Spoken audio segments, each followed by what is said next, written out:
সত্যি গো নিমাই খুড়ো, কাল কিপটে বুড়ির বাড়িতে মহাভোজ? তাই তো শুনলাম, কিন্তু নিজের কানকেও তো বিশ্বাস করতে পারছি না।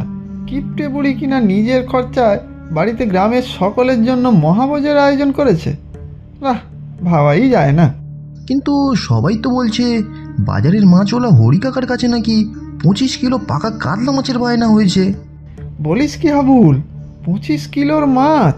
শুধু মাছ, মাংসের দোকানেও রেয়াজি খাসির কথা বলা আছে। বাবা, মাছ মাংস দুটোই?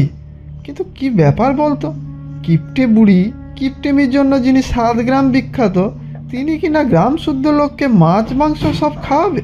দাঁড়াও খুড়ো, আমি বুড়িমার নাতি ফটিককে জিজ্ঞাসা করব, ওই সব বলতে পারবে। সেই ভালো।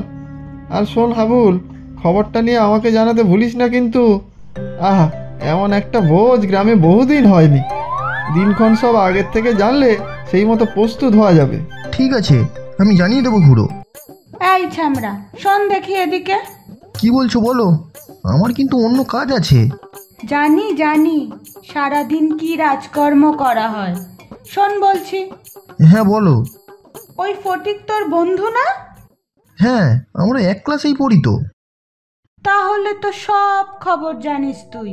ফটিকের ঠাকুমা, মানে ওই কিপটে বুড়ি, যে বলেছে সবাইকে খাওয়াবে, তার উদ্দেশ্যটা কি বলতো?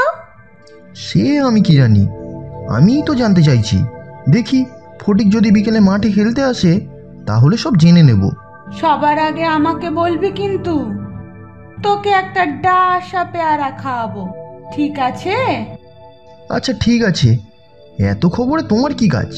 তুমি খবরের কাগজের লোক নাকি? সে আর তুই কি বুঝবি? পরনিন্দা পরচর্চায় যে মজা, সে কি আর অন্য কিছুতে আছে নাকি? আমিও